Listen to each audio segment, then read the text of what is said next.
Listra. Hola amigos, ¿cómo están? Espero que estén muy bien y que nos estén sintonizando con mucha alegría el día de hoy. Espero que este episodio sea de bendición para sus vidas y sobre todo que no olviden dejar su like. Nada, es cierto amigos. Bienvenidos una vez más.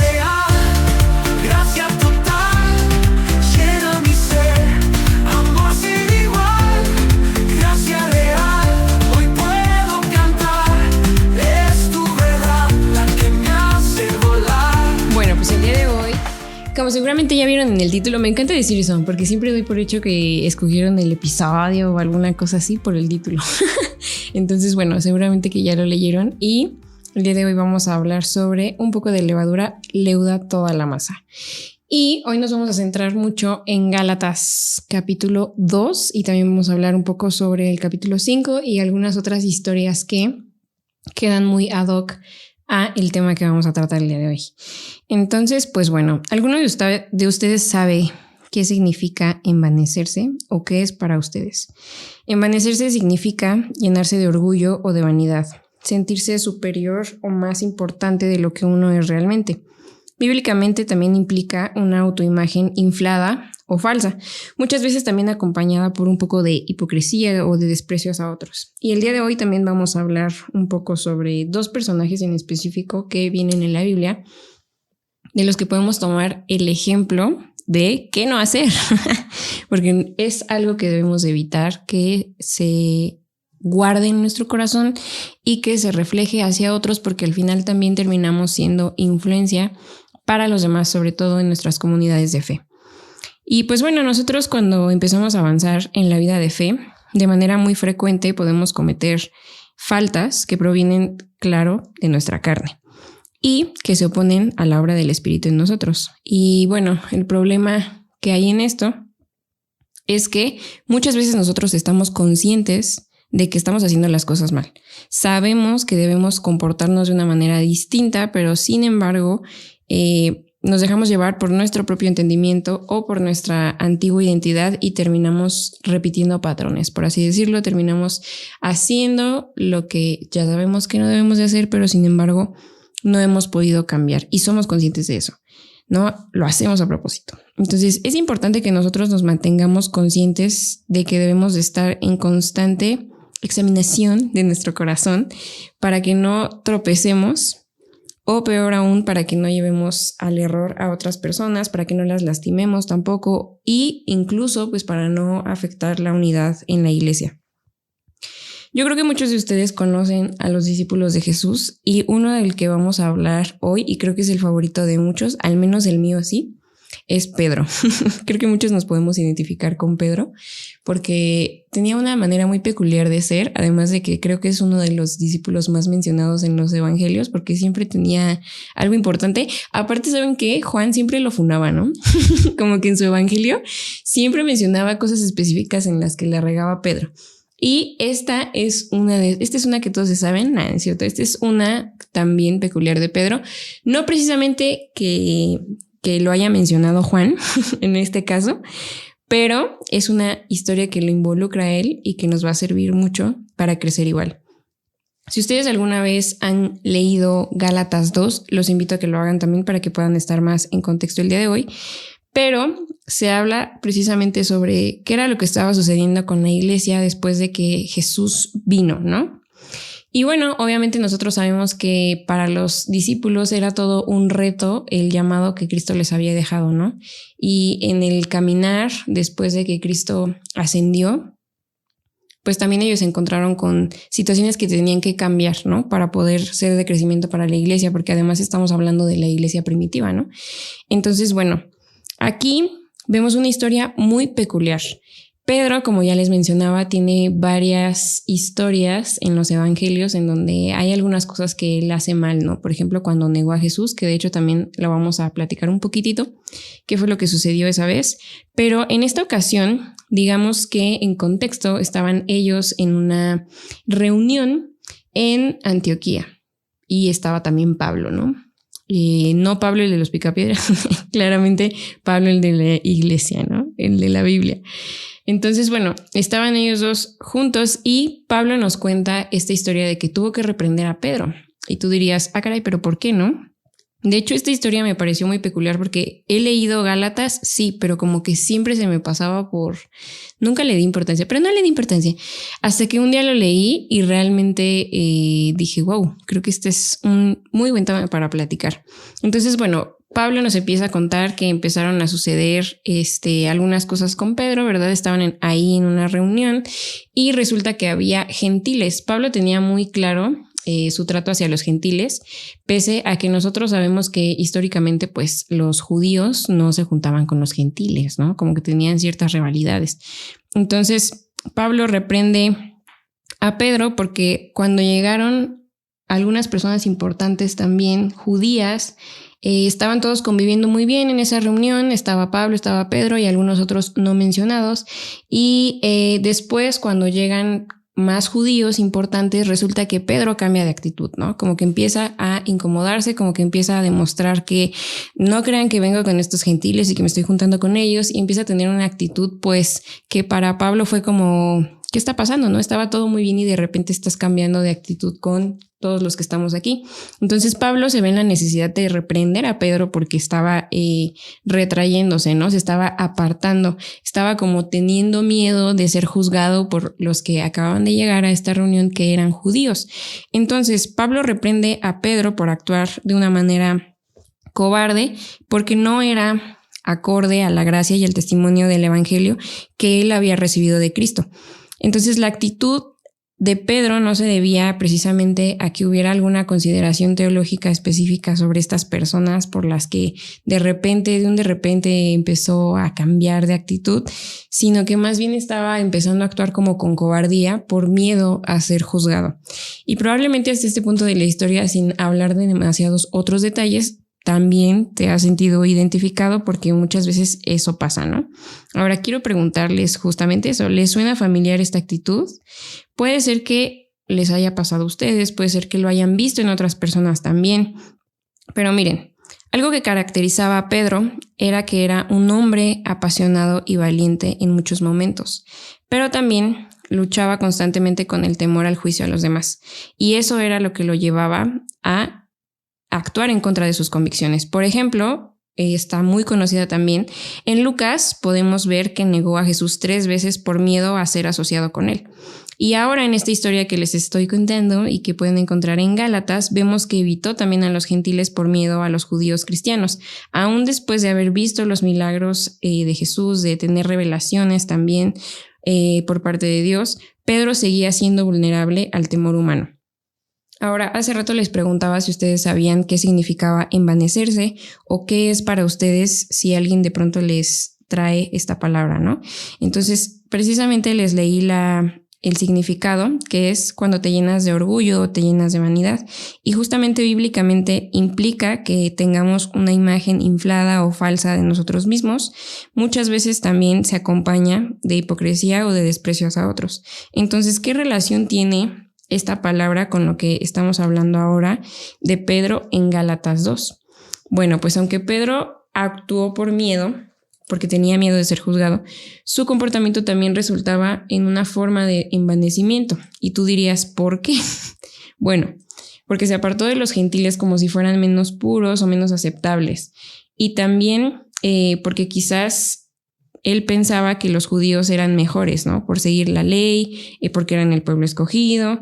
Entonces, él ya sabía, con todo el tiempo que estuvo con Jesús, que esto no era necesario para que tuvieran salvación, pero aún así él seguía teniendo miedo de lo que podían juzgarlo, ¿no? Entonces, su actitud también de alguna manera comunicaba que el grupo al que él pertenecía, o sea, los judíos, porque obviamente él era judío, era superior, ¿no?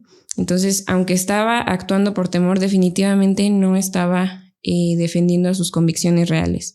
Entonces, el temor que él sintió lo llevó a actuar con hipocresía. Y la hipocresía muchas veces se disfraza también de justicia o de santidad, pero en realidad también es envanecimiento. En Gálatas 5, el versículo 9, se nos dice que un poco de levadura leuda toda la masa, y ese es precisamente el tema del que vamos a hablar hoy y el que tiene por título nuestro episodio del día de hoy. Y esta frase significa precisamente que Una pequeña influencia corrupta o falsa puede contaminar toda una comunidad o una situación. En el contexto que estamos platicando sobre Gálatas, Pablo se refiere a la enseñanza falsa de que los cristianos deben guardar la ley judía para ser justificados. Entonces, aunque la acción de Pedro fue por temor, terminó actuando hipócritamente y envaneciéndose, separándose de los gentiles como si ellos fueran menos. Fue un acto pequeño, podrías decir, sí, y aquí es en donde podemos decir que es un poco de levadura, porque eso también contaminaba a otros, ¿no? En este caso, mencionado en la historia, pues Bernabé. Entonces, esto es incluso algo que Pablo advierte también en el capítulo, bueno, lo que les decía de un poco de levadura leuda toda la masa en Gálatas 5:9, es decir, una pequeña acción insincera o quizás también legalista puede corromper toda una comunidad cristiana, y es que ese es precisamente el tema central, ¿no? Muchas veces dejamos que hayan estas cosas en nuestro corazón que abunden o que crezcan de alguna manera, y no nos damos cuenta de que no nada más nos afectan a nosotros, sino que también terminan afectando la unidad en la iglesia, ¿no? Y esto era algo que también sucedía con Pedro, porque imagínense el mover en la iglesia en ese momento, y la actitud de Pedro sí era de alguna manera determinante, ¿no? Entonces, claro que tengo que aclarar que obviamente para Pedro sí era un reto vivir como Cristo le había pedido vivir, y que sí era un reto para él comportarse de otra manera, pues porque ellos no estaban acostumbrados a involucrarse con gentiles, ¿no? Entonces él sí había sido enseñado a que los judíos no se juntaban con los gentiles y no compartían la mesa y no eran dignos de Cristo, ¿no? Por ejemplo, para los que ya habían creído en él, los gentiles no eran dignos de Cristo. Entonces, envanecerse es básicamente cuando nos llenamos de orgullo y de vanidad o de tener una imagen falsa o inflada de algo o de alguien. ¿Ustedes conocen algún otro ejemplo en la Biblia? Bueno, yo sí les traigo uno el día de hoy también, aparte de Pedro. Y este es precisamente Nabucodonosor. Seguramente ustedes también ya lo conocen, y si no lo conocen les ponemos en contexto. Nabucodonosor era el rey que estaba sobre Babilonia en el tiempo del profeta Daniel. Entonces, bueno, Nabucodonosor también además tenía muchas peculiaridades en su carácter y en su manera de gobernar. Y bueno, claro, Babilonia en esos momentos era súper esplendorosa, ¿no? Entonces, él a donde iba conquistaba, lograba sus objetivos militares, tenía demasiado poder, riquezas, ya se imaginarán. Entonces, ya se imaginarán también las fiestas y el ambiente en el que andaba Nabucodonosor. Entonces, eso también llevó a Nabucodonosor, en este caso ahora, a ser orgulloso, ¿no? Él se mostró orgulloso y seguro de sí mismo y autosuficiente, jactándose de su poder y de su reino. Ahora, vamos a ver también un poquito de Daniel 4 para poder establecer este ejemplo. Y en este capítulo de Daniel vemos que el rey Nabucodonosor tiene un sueño bastante peculiar en donde ve cosas que no puede entender. Entonces llama a todos los sabios que él tiene a su disposición y nadie puede darle la interpretación. Hasta que entra Daniel, ¿verdad? Y él es el que puede darle la interpretación de su sueño. Entonces, Nabucodonosor, demasiado orgulloso como él era, al ver lo que significaba el sueño, pues él fue incrédulo, ¿no? Porque él era muy orgulloso. Me imagino que claramente esto era normal, ¿no? Porque él tenía demasiado poder, demasiadas riquezas, muchas cosas a su disposición. Y obviamente que llegara Daniel y le dijera, le hablara sobre qué significaba su sueño y que además iba relacionado con lo que Daniel creía, obviamente que para Nabucodonosor fue como un golpe tremendo en su orgullo, ¿no? Entonces, justamente Nabucodonosor, ante la interpretación de este sueño, se muestra demasiado seguro de sí mismo, autosuficiente, jactándose también del poder y del reino que él tenía.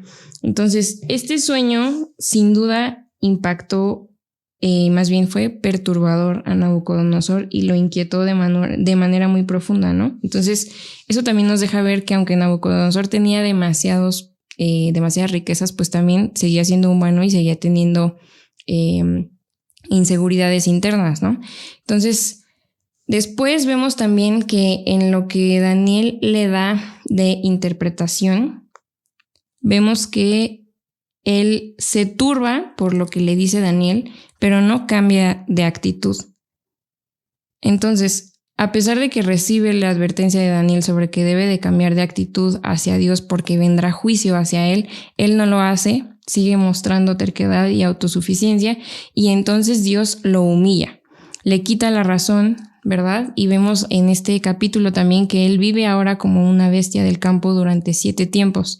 Y también esta es una etapa en la que Dios también nos deja ver a través de la vida de Nabucodonosor que él resiste a los soberbios y que puede también quebrantar cualquier trono humano, pues porque él es dueño de todo, ¿no? Entonces, Nabucodonosor, en este punto de la historia, después de ser el gran rey que era, de tener todo lo que él quería, también es reducido a lo más bajo. Imagínense, después de haber sido el rey que era, las fiestas que debió de haber ofrecido y después haberse vuelto loco, porque aparte la Biblia da características muy específicas sobre lo que pasa con él, ¿no? Que tenía el cabello larguísimo y horrible su condición. Entonces imagínense haber pasado de la gloria a cómo terminó. Sin duda fue reducido a lo más bajo, ¿no? Y eso también nos deja ver que si nosotros no reconocemos a Dios, pues vamos a ser humillados por nuestro propio orgullo, ¿no? Cuando Dios traiga juicio sobre nuestras vidas. Ahora, volvemos a lo que estábamos platicando sobre Gálatas 5:9, ¿no? La levadura, aunque sea muy poca, corrompe. El error que hubo en Pedro, que veíamos al inicio, fue en efecto por temor. Y ahora el error que vemos en Nabucodonosor de que no supo reconocer a Dios como el único Dios, y a pesar de que este sueño le trajo demasiada perturbación, siguió guardando soberbia en su corazón. ¿Qué creen ustedes que sea lo que comparten Pedro y Nabucodonosor hasta este punto? Bueno, esto es algo tal vez un poco claro para mí porque yo preparé el tema, pero no sé qué tan claro sea para ustedes. Y el hilo en común que tienen ellos dos es que hay peligro cuando nosotros permitimos que el pecado, llámese orgullo, temor, incluso falsa doctrina, contamine nuestro corazón y a nuestra comunidad también, ¿no? En este caso, pues la iglesia. En el caso de Pedro, pues el actuar de él fue hipócrita, ¿no? Entonces, su hipocresía fue como una levadura también al separarse de los gentiles por temor.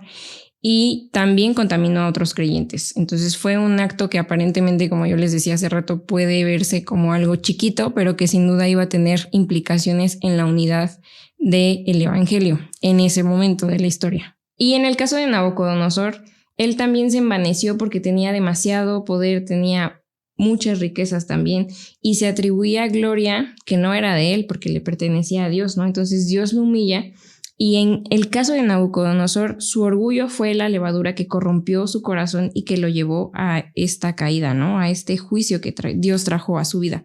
Ahora, Nabucodonosor actuó por orgullo y Pedro por temor humano, pero ambos pecados distorsionan la verdad y también las consecuencias de ambos se expanden en el corazón y en la iglesia, ¿no? En el caso de Nabucodonosor era una actitud mucho más de corazón también porque no supo reconocer a Dios. Obviamente que Dios no era su Dios, pero aún sucedieron muchas cosas en el libro de Daniel que ustedes pueden ir leyendo también o que a lo mejor ya leyeron, y aún así, aunque él tuvo momentos en los que supo reconocer el respaldo de Dios hacia Daniel y que Dios realmente era poderoso y demás, aún así con todo y eso su corazón fue duro cuando Dios trajo juicio hacia él, aún advirtiéndole a través de un sueño, ¿no?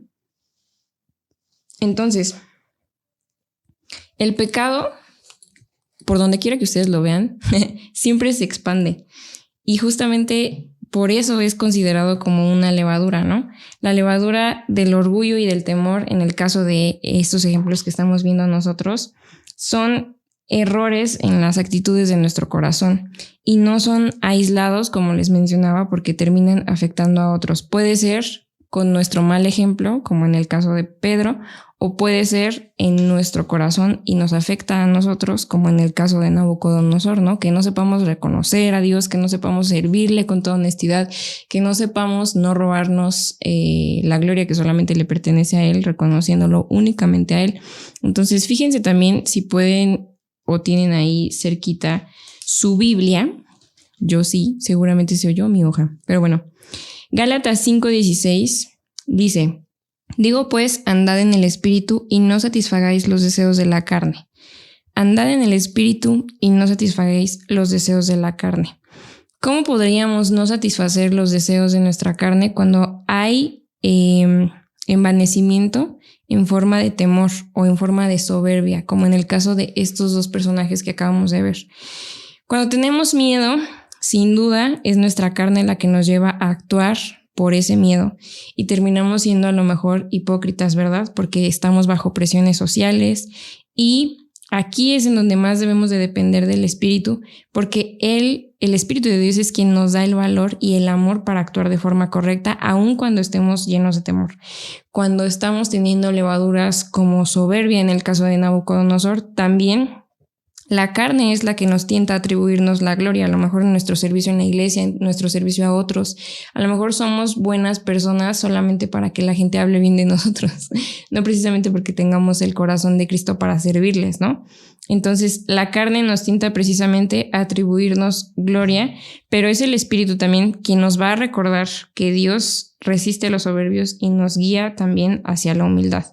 Ahora, también en el capítulo 5 de Gálatas, acabamos de leer el versículo 16, pero unos versos más adelante, en el 25 dice: si vivimos por el Espíritu, andemos también por el Espíritu. Y es una nota muy importante que la verdad para mí, desde que lo descubrí, también trajo bastante luz a mi andar y espero que también sea de bendición para ustedes. Y es precisamente que dice el versículo 25, andemos también por el Espíritu, que significa literalmente andar junto al Espíritu. Pero no es la misma palabra, aunque en español se escribe igualito y nosotros lo podríamos entender de la misma forma. En el original, en griego, el versículo 16 dice andar. Y como les decía, puede que ustedes lo lean igual porque en efecto se lee y se escribe igualito, pero en el original no se usa para designar una forma física de caminar como en el versículo 25. Sino que se refiere a andar en el Espíritu siguiendo la ruta que Él ya ha abierto. Entonces, para mí esto, la verdad, cuando yo estuve leyendo esto, me acuerdo que lo hice en una Biblia de estudio y ahí fue donde lo descubrí. Si tienen Biblias de estudio, úsenla. Pero fíjense que para mí fue como, wow, o sea, el Espíritu de Dios no nada más está caminando contigo, junto a ti, todos los días de tu vida, sino que Él ya también ha trazado un camino por el cual tú puedes caminar. Obviamente esto va mucho de tu voluntad y qué tan obedientes tú seas, pero Él ya ha marcado un camino para que tú camines. Y además no nada más es como, padrísimo, ahí está el camino, si lo quieres caminar, adelante, si no, pues agarra tu propia ruta, sino que también te acompaña en cada uno de los pasos. Y volvemos a lo mismo que estábamos platicando hace unos segundos.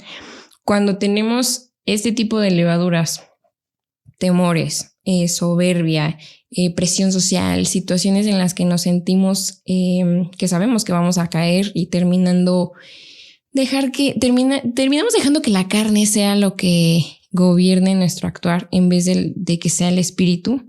Esto es precisamente lo que debemos de recordar, ¿no? O sea, el Espíritu de Dios está con nosotros todo el tiempo en cada uno de los pasos que nosotros demos y no nada más está ahí acompañándonos, sino que también ya ha trazado un camino por el que nosotros podemos andar.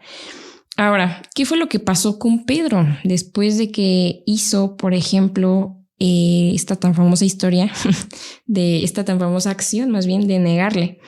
Bueno, pues precisamente le mostró que la debilidad humana no anula de ninguna manera el propósito divino. Y ahora también Pablo, cuando reprende a Pedro, le recuerda justamente esto, ¿no? Él ya había experimentado la obra de gracia de Cristo sobre su vida y ya debería de haberse afirmado en la identidad que le había sido dada como apóstol, ¿no? Entonces, creo que esa también es una obra de gracia. Uy, qué coincidencia que sea una obra de gracia en este podcast Gracia Real. Pero esa también es una obra de gracia que hace el Espíritu de Dios hacia nuestras vidas y que hace Cristo precisamente a través del Espíritu a nuestras vidas, ¿no? Recordarnos cuál es nuestra identidad. No significa que porque llevamos 15 años en el Evangelio no vamos a mostrar un poquito de levadura en temor o en soberbia o de otras maneras en nuestra vida, pero el Espíritu es el que va a estar ahí al lado de ti para recordarte cuál es la identidad que tú ya has recibido, cuál es la forma en la que tú debes de caminar y cuál es el camino por el que tú debes de andar. En la historia de Nabucodonosor, también el propósito que Dios tenía con él era precisamente quebrantar el orgullo que él tenía, porque era autosuficiente, ¿no? Y también enseñarle que la grandeza viene únicamente por él, por Dios, ¿no?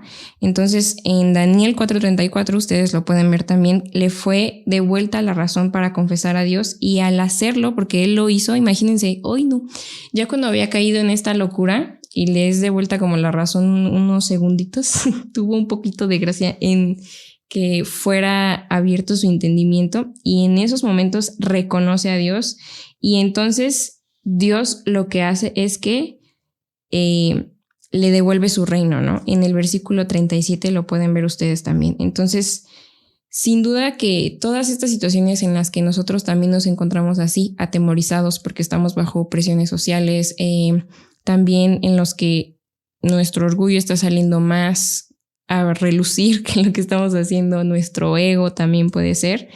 En todas estas situaciones siempre son oportunidades que nosotros tenemos para escuchar al Espíritu de Dios y para cambiar nuestro actuar y no permitir que esta levadura no solamente nos corrompa a nosotros, sino que también a otros a nuestro alrededor.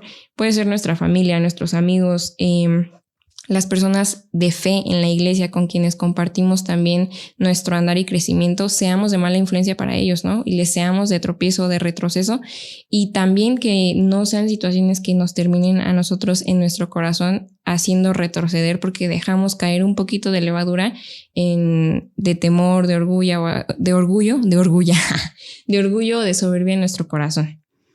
Ahora, Pablo justamente en Gálatas 5:9, que era el que leíamos hace ratito, dice que la levadura que corrompe siempre surge de la carne, y esto era algo que veníamos platicando también desde el principio del episodio, ¿no? Nosotros tenemos que tener siempre presente cuáles son los dos ejemplos que nosotros tenemos para caminar en el Espíritu. En las obras de la carne, y justamente eso también está en el capítulo 5 de Gálatas, del 19 al 21, habla cuáles son las obras de la carne, y esto sí se los voy a leer. Dice: y manifiestas son las obras de la carne, que son adulterio, fornicación, inmundicia, lascivia, idolatría, hechicerías, enemistades, pleitos, celos, iras, contiendas, disensiones, herejías, envidias, ya tenemos un episodio sobre eso, homicidios, borracheras, orgías y cosas semejantes a estas, acerca de las cuales os amonesto, como ya os lo he dicho antes, que los que practican tales cosas no heredarán el reino de Dios. Y el versículo 22 y 23 empieza a hablar sobre el fruto del Espíritu. Fíjense cómo dice: mas el fruto del Espíritu es amor, gozo, paz, paciencia, benignidad, bondad, fe, mansedumbre y templanza. Contra tales cosas no hay ley. Pero los que son de Cristo han crucificado la carne con sus pasiones y deseos. Entonces tenemos que tener siempre presente estos dos ejemplos que hablan sobre nuestra lucha para caminar en el Espíritu, las obras de la carne y las obras del Espíritu. Entonces nuestro caminar y nuestro actuar siempre debe de ser consciente para no dar lugar precisamente a las obras de la carne y para afirmarnos entonces en la identidad que nosotros ya hemos recibido como hijos de Dios. A veces el envanecimiento no viene del orgullo directo, sino de actuar por temor al rechazo, lo cual nos lleva también a fingir ser algo que no somos o aparentar una espiritualidad que en realidad no está alineada con la verdad de Dios. La gracia de Dios en nuestra identidad hoy es que en cada ocasión que nos llevaría a actuar como lo hacíamos en nuestra antigua naturaleza, podemos ahora pararnos firmes en la identidad que tenemos ahora como hijos y en la dependencia total que tenemos también del Espíritu Santo. Sin duda todos tenemos malos deseos, pero ya no debemos de satisfacerlos, sino más bien debemos de eliminarlos decididamente de nuestra vida. Estos deseos nos llevan también a cometer pecados obvios como la inmoralidad sexual, que podríamos decir que son pecados demasiado escandalosos, pero también hay otro tipo de pecados, por así decirlos, como los celos, la hostilidad o la ambición, que parecen menos escandalosos porque si alguien lo sabe de ti a lo mejor y no se espanta tanto, ¿verdad? O no te linchan tan feo en la iglesia como si tuvieras algún pecado muy escandaloso, pero que sin duda también te contaminan a ti, ¿no? Entonces, aquellos que practican estos pecados o que se niegan también a lidiar con esos pecados, algo que dejan ver de sí mismos es que no han recibido el don del Espíritu Santo. Entonces, nosotros debes de llevar tú siempre presente que hemos muerto para que Cristo viva en nosotros. Entonces, ahora, ¿qué es lo que debemos de hacer para que el Espíritu sea quien nos dirija? Para conocer su voluntad y para derrotar entonces nuestra inclinación hacia la carne. Primero, agradece siempre a Dios los dones y la obra que ha hecho en su iglesia, los dones que te ha dado a ti, los dones que ha depositado también en la iglesia, y recuerda que solamente Él es la fuente de todo poder y también es dueño de todos los dones y de todas las cosas que vienen como talentos en nosotros también, podríamos decir, ¿no? Segundo, vive también en humildad como Cristo lo hizo. Despójate de todo lo que no te lleve a humildad. Tercero, recuerda tu fragilidad también. Nabucodonosor, por ejemplo, se envaneció y fue humillado, pero en cambio Pablo no se gloriaba en sus debilidades porque ahí era donde Cristo actuaba. Entonces también tú recuerda que como humano también eres frágil. Después también trata de andar en el Espíritu, no trates de hacerlo, realmente hazlo con toda determinación, porque es también el Espíritu de Dios quien produce en nosotros como fruto la humildad. Ahora, también has sido lleno de dones, ¿no? Entonces usa los dones que tú tienes para edificar, no para sobresalir sobre los otros. Mira a Cristo y no te mires a ti mismo, para que siempre puedas darle la gloria solamente a Él. Y por último, y no menos importante, de hecho bastante importante, acepta siempre la corrección con gratitud. Cuando hay áreas en las que tú no estás siendo de buena influencia, en las que estás siendo tal vez tropiezo, como lo estuvo haciendo Pedro, imagínense cómo se sintió Pedro cuando Pablo lo regañó. Yo creo que sí requirió mucha humildad de parte de Pedro para reconocer que en efecto no estaba actuando bien, que ya tenía que identificarse de manera correcta con la identidad que ahora tenía en Cristo. Entonces, eso es algo que nosotros también tenemos que hacer de manera constante, ¿no? A veces nos regañan y en vez de que tengamos una buena actitud porque nos hacen observaciones en nuestras áreas de oportunidad, para no decirles defectos, pues nos enojamos, ¿no? Porque decimos, ay, primero fíjate tú lo que haces, o ponemos ejemplos de lo que hace la otra persona mal. Pero si hay algo que nosotros tenemos que hacer de manera consciente y constante es aceptar la corrección con gratitud. Porque precisamente algo que va a hacer el Espíritu en nuestras vidas de manera constante es recordarnos cuáles son nuestros errores. Y si tú no tienes una actitud de humildad, de aceptarlo, mira, si no lo tienes puedes pedírselo a Dios y Dios estoy segura de que te lo va a dar. Pero si no lo tienes y decididamente no quieres tener esa humildad, definitivamente no vas a crecer y probablemente lo que vaya a suceder contigo es lo que pasó con Nabucodonosor, que hubo juicio para su vida porque no supo quitar la levadura de su orgullo, ¿no? De su soberbia.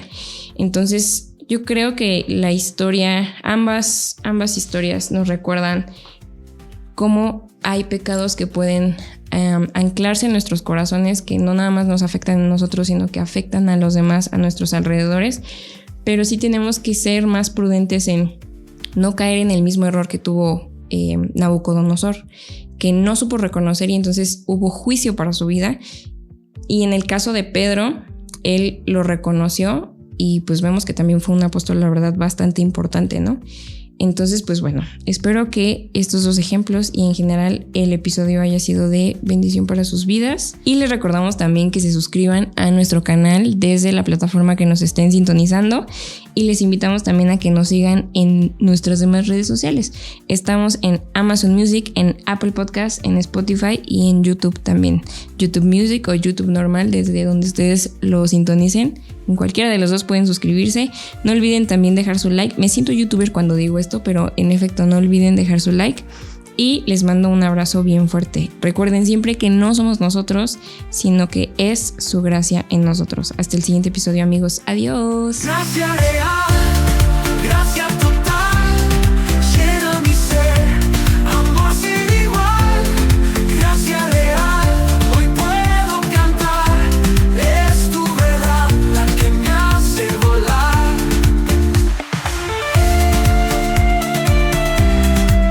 Una producción de Listral. ABS Audio, calidad sonora.